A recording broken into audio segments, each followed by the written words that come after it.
சமையல் நேயர்கள் அனைவருக்கும் வணக்கம்.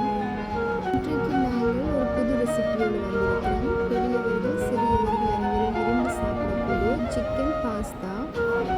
அதுக்கு தேவையான பொருட்கள் வெங்காயம், இஞ்சி, உள்ளி, பட்டை, கறிவேப்பிலை, பச்சை மிளகாய், குடமிளகாய் 3 கலரில் எடுத்துருக்கிறோம்.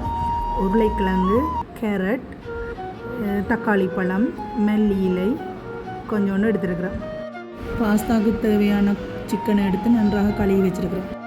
காலிஃப்ளவர் கொஞ்சம் எடுத்துருக்கிறோம். பாஸ்தாவை நன்றாக உப்பு போட்டு அவித்து எடுத்து வைத்திருக்கிறோம். அடுப்பில் சட்டியை வைத்து தேவைக்கேற்ப எண்ணெய் ஊற்றி பட்டை, கிராம்பு, மிளகிடவும். பின்பு வெங்காயம், இஞ்சி, உள்ளி, கறிவேப்பிலை, ரம்பை இலை என்பவற்றை போட்டு பொன்னிறமாக வதக்கவும்.